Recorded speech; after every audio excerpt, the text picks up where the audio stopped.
Welcome back to the Boxing One podcast. As it is feeling great to have it back every week, I guess. So this is Sunday. Probably gonna get this out on Monday. I'm sorry, we're still working on getting it all on the same day, but we're getting better, I guess. But today we're gonna be getting into some of my favorite teams. I guess not really some of my favorite teams of next year, but some interesting teams. I don't think there's really gonna be too much correlation from team to team. We'll kind of just see as it goes. Actually, coincidentally, every team will be out of this top 30.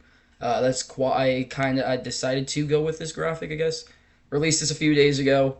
I don't know, love it or hate it. I think it's all opinionated. At the end of the day, it's all based off of my mind. So it's not. I don't expect everybody to agree with it. I think some certain teams you probably would want to switch out. Probably some teams they're missing. I know UCLA was probably one that probably could have squeaked in here.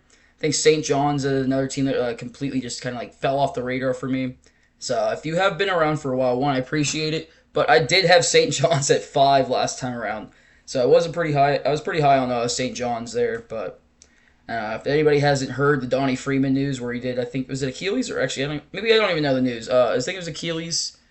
Could have been ACL. It was one of the two. Either way, he's going to be out for the entire season.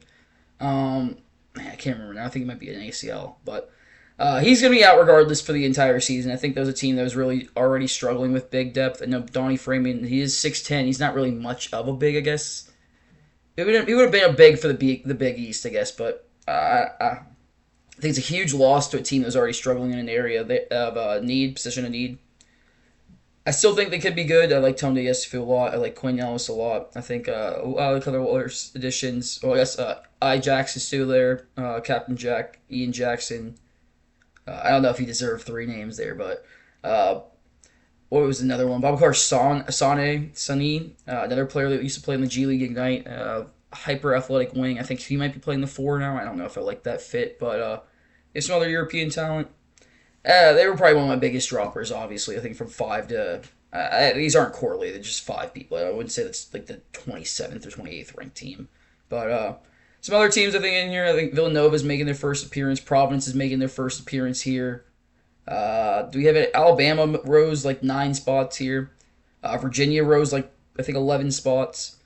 I mean, I've started to see a lot more of these teams start to come together. Some late transfer additions start to have different opinions. Like Arizona fell from I think 15 to 20 to 24 there. It's not. I mean, again, we haven't seen too much basketball be played yet. Obviously, it's in the summer. It's all opinionated. I think people are going to slip. People are going to fall. I honestly debated putting Duke at my number 1. So if you have been around, you do know that I think Duke's going to win it. I just don't think I can rank them above a team that's returning as many starters as they are. But I do think that this is a pretty great way to start it off. I think we're going to be touching on, like I said, 5 of these teams. We will be starting on, I think, Michigan here. Probably a good place to start. We're probably going to go top down. We're going to be mentioning on Michigan here. FSU's another, I guess, top down. That's not a top down. But Michigan, FSU, West Virginia, Providence, and Villanova. Those 5 teams I will be touching on a little bit deeper. Again, I'm not the biggest the analyst for that team. I'm not going to say it's all opinionated. But I do think there are going to be some very interesting teams come the 2027 season.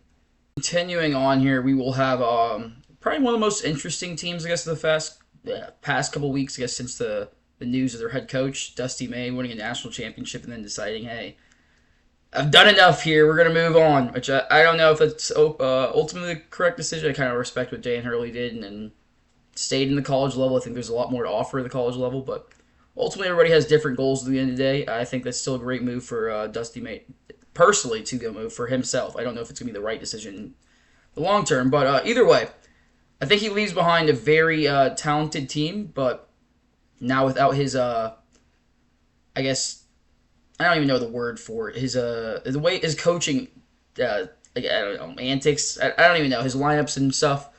It's gonna be very interesting to see. Obviously, what's his name? Dusty May. Man, completely all over the place now. I think Dusty May obviously wants to run a bigger lineup here. And I think a lot of people even saw the idea of running Jalen Reed there. I mean, I don't know if I'd go 3 bigs again. I don't think they have the handling ability that Yaxel did to be able to flex up to the 3, but I do like the idea of running 3 guards here. Obviously, Brandon McCoy, if you do know, I'd say he's probably a combo guard. I'd maybe even put him more or less as a point guard than more or less a 3. Maybe you can trade out Trey McKinney here. They're probably equally going to play the wing here. But the bigger thing is that LJ Cason's not in this graphic, but he did transfer out. I think if he did come back, that was going to be a very huge addition to get another veteran point guard in there.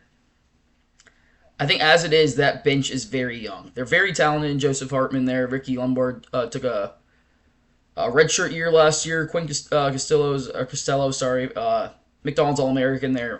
Very great shooter, 6'10". It's going to be very interesting to add into this mix. I think Dusty May would have used him a lot this coming out year. There's no other people like not really listing. Like I said, I only have 9 of these graphics, but I do think it's going to be very interesting to see here. The whole coaching dynamic is going to be changing a lot. And you have 3 smaller guards where Dusty may like to abuse teams just with a height advantage. I mean, Mustafa Cham, big decision for him to stay here. I think that was going to be a player he probably could have gotten top lottery. I don't think he has the playmaking ability that Adai Mara did, but I think he might have a little bit more. Actually, I wouldn't say more defensive ability, but he is pretty similar defensively. I think he also has a pretty good skill set. I think he can stretch out the floor a little bit. We did start to see that a little bit at Cincinnati, as he did hint at it his freshman year there for UCF. It was really interesting. It was a lot higher on JP Estrella a few weeks ago. I thought he was going to potentially turn him into a top 40 pick, maybe sweep him into the first round. I was really high on Dusty May's ability to coach at the college level, but turning it over here now to a new leaf here. I do appreciate everybody that did stay, but I do think there's a little bit of questions here now. You do obviously have one of the best point guards in the league with the I don't even know. I guess is it technically still be the league? The entire NCAA there, and Elliot Cadeau. I think Trey McKinney could easily be a first-round pick here. I don't know if Brandon McCoy will be a one-and-done, but I think he definitely has the potential. I mean, it's a really loaded starting lineup, but I definitely do have some questions here on what they're going to look like now here with the coaching change. This might be long awaited at this point for me to be talking about FSU. I think a lot of people kind of have a stipulation. They think I might have a little bit of bias towards this team. I think I definitely do a little bit. I think they were very interesting towards the end of the year. I think this was one of the only teams that really, I guess in the regular season, took Duke to a full lengths, I guess twice in the tournament too as well. Obviously, we're nowhere near the level of talent that Duke had last year. I'm not saying that they are going to be similar this year and think they're going to be, oh, well, Duke's just as good now. FSU's going to be that. No, I don't think that's nowhere near the case here. But I do think they have a lot of interesting players here. Luke Lauk's obviously coming down from the NBA level there, implemented a lot of the NBA ideologies there. A lot of quick offenses and just efficiency. A lot of, I mean, I don't know. I wouldn't say every single shot was a lot of great shots. They did take a lot of on-ball step backs and a lot of creator threes. It's not always the greatest offense. I think certain players can get away with it, but I think they do have a couple players potentially that could fill in that role here. I think it's going to be a very interesting mix. I think Anthony Robinson coming over. I think he's not even think. I know he is from Tallahassee, so that's a little home return there. His younger brother is also on the team, so that's going to be cool to have them there. But I think he's definitely going to get to show his playmaking ability a little bit here. I think he spent a lot of time kind of just back and forth between the starting lineup and the bench there. Is one of the first people off the bench in Missouri in his time there. Transfer, I wouldn't say it, I guess a lot less of a transfer down, but from the SEC, in my opinion, to the ACC is definitely a little bit of a transfer down. I think it's going to be a great fit, like I said, the homecoming. But I think the bigger players that I want to talk about here, actually, there's a lot of them. Sebastian Ronchik, I won't talk on too much. I think he's going to be a great stretch forward for them. I know we're just going to be quick on time here. I don't want to go too much on that. I think if he changes skill set here a lot, and we don't get a lot of like trying to create a lot for your own 3-point shot, if you just get him a lot more in a spot up, a lot more, I think his numbers are going to drastically increase. I think this guy easily should be shooting around 50%, and 38% splits. Great getting to the free throw too. Amazing help defender. I really like that fit for them too.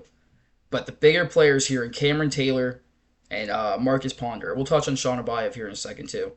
I think Cameron Taylor is going to be like a top 30 player in literally the draft next year. I think nobody in the entire, maybe Cohen Carr, in the entire NCAA has his level of athleticism. If he has rumored at like a 46-inch vertical, which is absolutely insane. It's a guy that's like 6'7", can create for himself. At UNC Asheville, I'm sorry if you're not knowing that logo there, but it's where he did come from last year. I think this is a guy that's going to be probably one of the best players in the ACC. Like I said, I think one of the best players in all of college basketball next year. I think this guy's still probably going to average around maybe 15 to 17 points. I'm curious to see what the playmaking does here in this offense. I do expect Anthony Robinson to have the ball a lot more, but I think this is still a guy that averaged like 3 assists actually on the dot, I think, if I remember correctly, at his time last year. So like, going to be a junior next year. I think there's going to be a lot of room to improve. As you see, he did almost hit 43s there, and a lot of them were on ball. I think I'm a big believer too. And if you get a lot more stationary catch and shoot threes, I think your percentages only are going to increase. You're probably going to knock down maybe 8, 10 more, maybe 15, depending on your volume. And I think if you get a good offense with a lot of other good playmakers, such as Anthony Robinson, we're going to touch on Sean Abayev, like I said, I think you can see Cam Taylor potentially be, I wouldn't say one and done, but one and done in Luke Lauk's system here and be a very cool story for all of college basketball next year. But coming down to it, we're going to touch on Sean Abayev last, but Marcus Ponder, probably my favorite player in all of high school. I mean, if you've been around since, like, I guess the beginning, the first, like, 2 months, I guess we're coming up on the third month here now, I've talked about him from the beginning. I think this is literally just a baby Shaq. I think the athleticism, the size is absolutely ridiculous. I don't know how he's not a top 20 recruit, not even a top 15 recruit on a lot of sources. I think that's insane to me. We don't see this build come in very often, let alone ever. When was the last time Shaq was drafted? I think 30 years ago almost now, if not more. So I think, like I said, I'm not saying he's going to instantly come in and be Shaq. I think he definitely has some issues where it's probably going to be a little bit with conditioning. I think, he's an athletic freak, I think, but he's been playing against pros since he's like 15. So the jump shot's probably not going to be where it could potentially be. I think maybe we can get him to maybe 65% for a free throw by the end of his career. I think that would probably be an amazing jump. I don't know. I'm expecting probably around 50%, 52% for his freshman year, but I'm all before being wrong. But guarding him in the post, I don't know how anybody's going to be able to stop him. We have seen like Zach Edey in previous years, Taco Fall, I guess not really the same with just the height, not the weight. But guarding him at 7'1", maybe 315, good luck. Good luck. I don't know how you're going to stop that. He's going to be turning around a lot of drop step dunks. And give it about 6 weeks before you see an ESPN post about him looking like Shaq. But the last thing I want to touch on out here, as we're going a little bit longer on this one, like I said, I've been waiting to touch on FSU. It's one of my favorite teams for next year. I really like Luke Lauk's system. Sean Abayev, he did not have a great freshman year at Cincinnati. Another one of those transfers like Mustafa Cham. Former McDonald's All-American. If you did watch FSU, I mean, coincidentally enough, they kind of do look similar. I think he's instantly going to translate to the LeJay Jones role, who was inevitably drafted by the Warriors in the second round, had a great summer league. Both left-handed guys, very similar playmaking style. He wants to get a lot of those left-handed step-back threes. I think this is going to be another creator in your offense here. I would expect this guy's efficiency to drastically improve, and hopefully his IQ improves in a better system, a more NBA system. We're going to see potentially a translation. I wouldn't say this is going to be a guy that probably is going to get drafted this year. I think if he buys in and stays in Luke Lauk's system, though, for 2 to 3 years, maybe even finishing out, like I said, 5 or 5 now. Actually, I don't even think I said that, but we have 5 years now, potentially another 4 years in college. I think this could be an amazing player in just a couple more seasons here. And then getting into our next team, the Villanova Wildcats. We've definitely had an interesting summer. Their team definitely took the longest to come together, or I guess one of the longest teams to come together. I wouldn't even say this graphic could be 100% right. I don't think any of them were 100% right. Obviously not the coach of that team. I think Daryl Simmons, Buddy Simmons down there could definitely be a starter here. I personally like, if you've stuck around, you probably can tell I do like the true playmaking ability from a point guard. I think it's a huge part of college basketball. I think it should still be a part of the NBA for certain teams. I mean, my Rockets definitely... we definitely went through it last year with not having a point guard, so I think it's still a very important part of basketball. I think, especially when you have a very gifted scorers as Tyler Perkins, probably the most consistent player for that Wildcats team last year. It's going to be very interesting to see. I think he's going to be an all-first-team conference player here, as well as one of his teammates.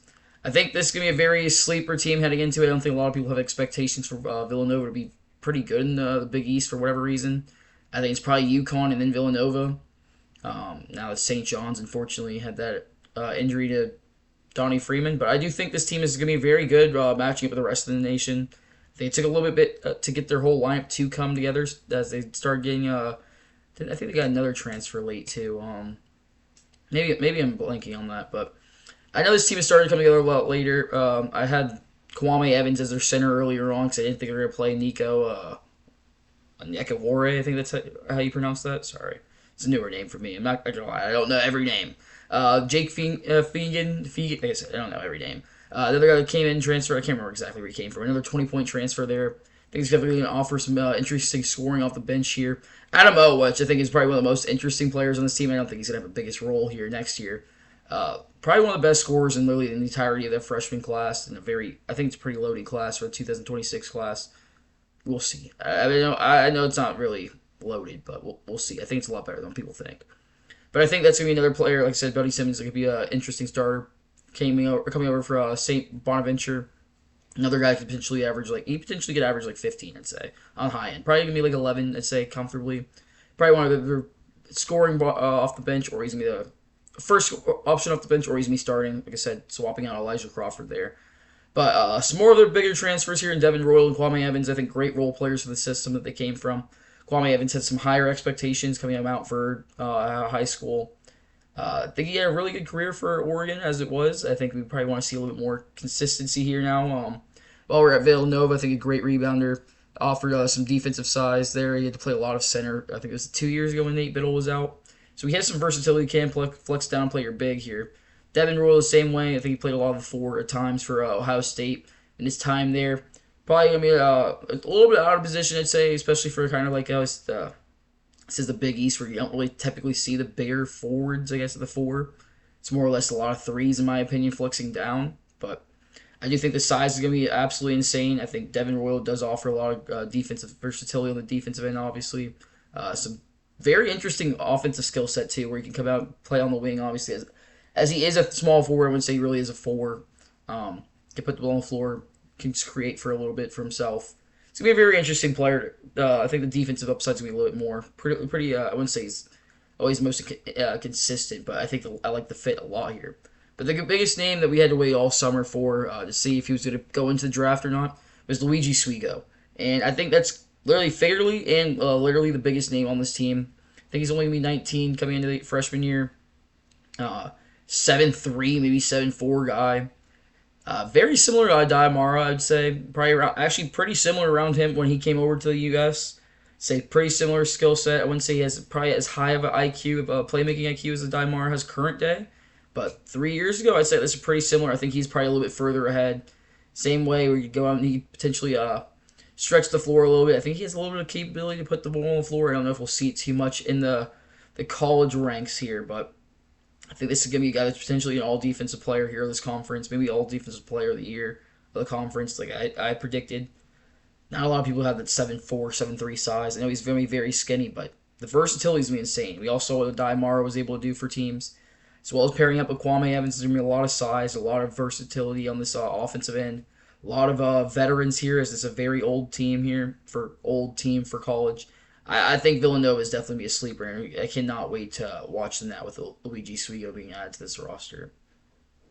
As we are continuing on here, my fourth team, a team I still have outside of the top 25, I think this is going to be a very interesting team heading into next year.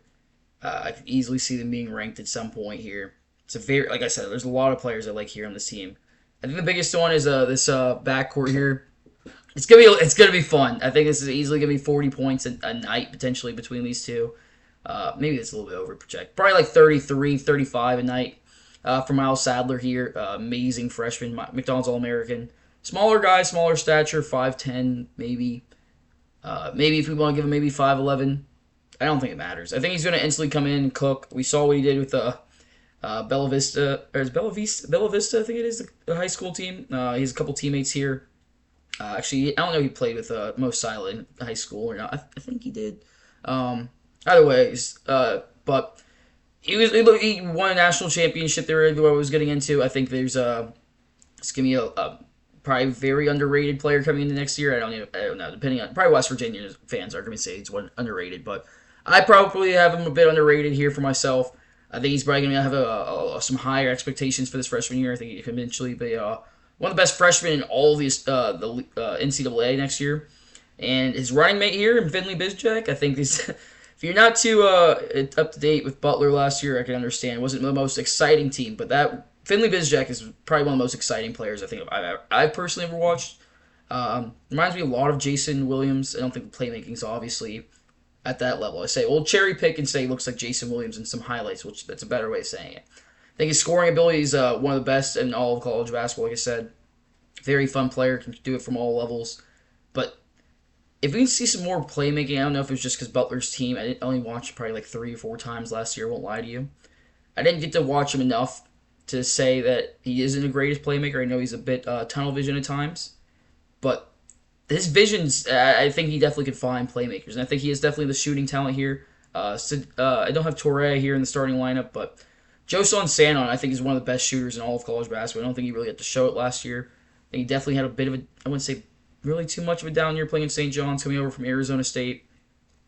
I think he's going to have a massive role here, probably going to be maybe 73s plus, maybe I'd say.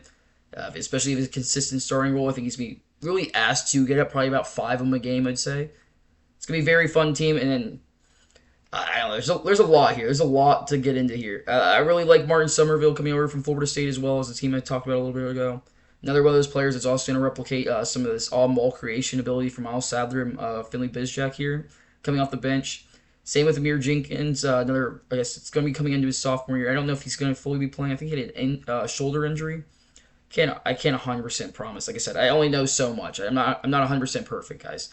But I really do like this team coming into next year. Javon Buchanan, I think, is also battling some eligibility issues right now. I think he should get cleared. I don't know why, especially we've seen some other questionable eligibility pardons, I guess. The James Najee, we won't even get into that. It's not what you're here for. But I do think this team's going to be really good. I don't know. Sani, I'm sorry, I don't know how to pronounce every name. But Sani, I think it's going to be replicating a lot of what Mo Sila is going to replicate here. Athletic freak here at the center position. I think he only played about 23, 24 games last year at Georgia Tech. Probably was one of the best, maybe 1 or 2 ranked center in that 2025 class. I think it's going to be a massive leap here coming to play for this West Virginia Mountaineers team. I think he's going to be an amazing shot blocker. I think the pick and roll with Miles Sadler is going to be fun. Right? I think there's going to be a lot of lobs thrown to him. Like I said, this guy can play above the rim. I think there's going to be a lot of crazy block shots down in Morgantown, or I guess up in Morgantown for me now. It's going to get very rowdy. I think this team is definitely coming back from the West Virginia years where we used to see the full court press with was Bob Huggins, I think was the coach there. It's going to be a very, very, very fun team here, and it's going to be very fun to see. I guess they had a bit of a down couple years. I think there was a great resurgent year last year where they won I think that was the College Basketball Cup. I think they're going to build off of it year 2. It's going to be very interesting to see, and I cannot wait to watch this team for those reasons. All right, and then closing this thing off, guys, we'll have one of my last teams here. I think this is, what did they make it, 25, I think, appearance? First appearance here in the top 25 for me. I love this Providence team heading into next year. A lot of fan favorites for me. I'm a one person. A lot of favorites for me, I guess, as well as their head coach. I mean, I think he's probably one of the quickest rising coaches in all the league. I don't know why I keep calling it league. All the college basketball. I think if you take it once another like blue blood job opens up, I don't know if it's gonna be for a little bit. We'll see with Mark Pope if he has a down year. I think Kentucky's probably the next one. I know UNC just had their spot open up.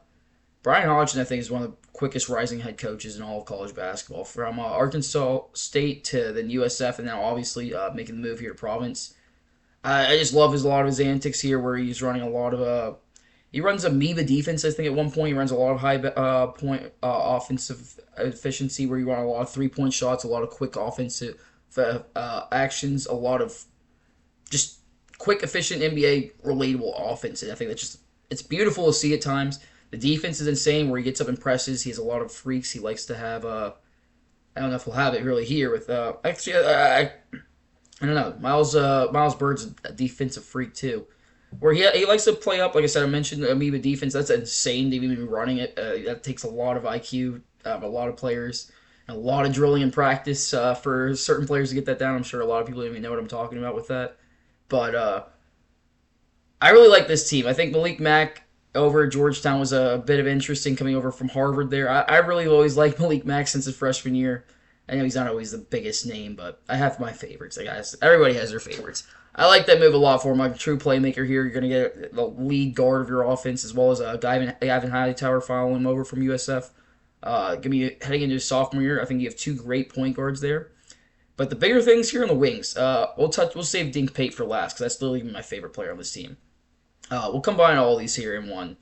It's kind of lazy, but Miles Bird, I think probably is one of the best defensive players literally in all of college basketball here. I keep wanting to call it a league, but athletic freak here on the defensive side. I think the efficiency is a bit questionable as he if you watch Miles Bird play, it's a bit, I don't know what to compare it to. It's very interesting where it's not a lot of it's not a lot of great looks, but it's not a lot of. I mean, I think if you get a lot of more of a better set role, I think it's just probably part of being just at San Diego State. But I think he's one of the best defenders. He's gonna be a lengthy 6'7" defender. You can put him on ball. You can put him on your best offense, other team's best offensive threat on the wing, and he's gonna shut that down. He's a wiry defender too. Like I said, one of my favorite players in the portal just happened to end up on the Friars here.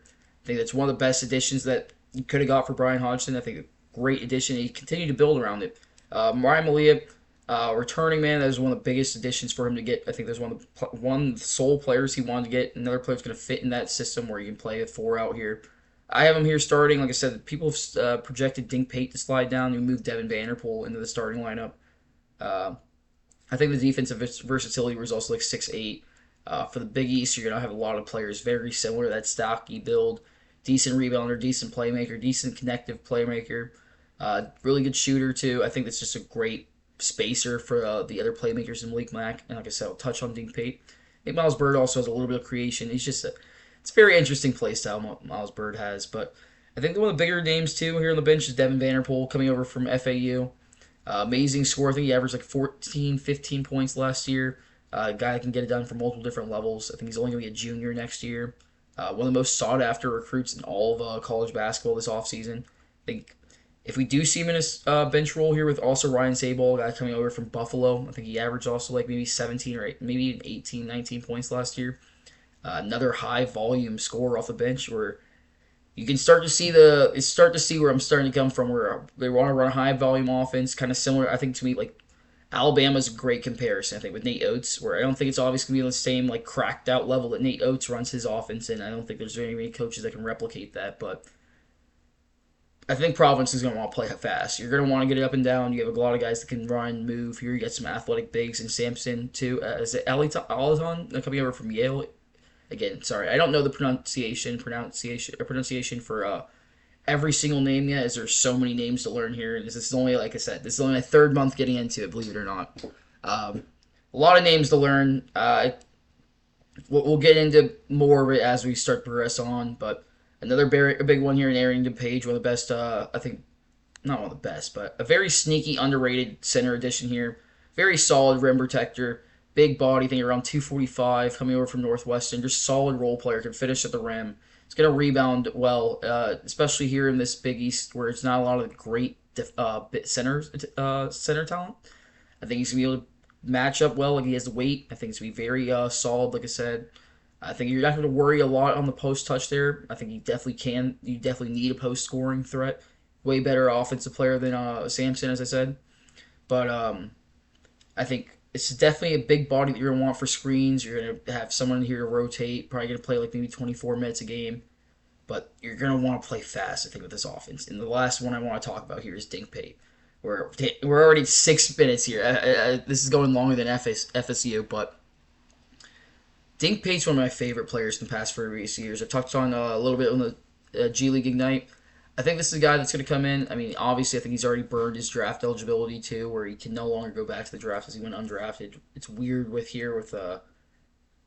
his pardon here, but this guy that's 6'8", can easily create on the ball. I know at points early when he was like 19 in his career, he's probably going to be projecting to play as a point guard. I think he's progressed along last year with the Westchester Knicks. I think he knocked down like 38% of his threes, maybe even higher percentage. Amazing shooter now. He's moved on to like around, I guess you can call him like a small forward. I probably still would say he's a combo guard because I still think he offers that role. As you can see, the 3.6 assists. But if we get him here, you can probably move him and Miles Bird, swap them too. Move him to the shooting guard. And see a lot more on-ball creation with him and Malik Mack. And you're just going to be a very high-powered offense. It's going to be snapping a lot of threes. A lot of guys that just have a high IQ that can move the ball. It's going to be a lot of quick, great looks. And it's sometimes a great look could be bad for the wrong team, but I don't think this team is gonna be falling into that class here. I think there's gonna be a lot of quick looks that are gonna be great shots. Yeah, you have a coach that's I feel like one of the highest or quickest risers in the coaching realm. I'm scratching my back here. I think that it's gonna be it's gonna be a very fun team, and I hope I'm right on this one. I do think Providence is probably gonna be a team that potentially can make it past the first round here of the NCAA tournament, projecting on very even further. Like I said, probably maybe even top 3, top 4 team, depending on where St. John's ultimately projects out. I think I have a little bit above Xavier now at this point, but I'm really excited to see these teams. I mean, to say it all, I mean, I've talked on Providence for 8 minutes. I'm not really a Providence fan. I'm sorry for any diehard Providence fans where I can't tell you, like, this is what's happening in practice, all this stuff. I'm sorry, as an outside opinion, I just try to make light of the day, I guess. Put this out there and just kind of give you some of what's going on in my mind. But that was pretty much wrapping it up, guys. I will be back next Sunday. I do not know what we'll be tuning into, but I'd like to continue on the wave of getting out videos. We're gonna have a lot more free time after this week. We're pretty much wrapping up a lot of big things in my life here right now. So it'll be a lot more free time. We'll see a lot more big posts starting to come back. Hopefully maybe 2 or 3 posts a day again. But I do appreciate you really tuning in, and I will catch you guys next week.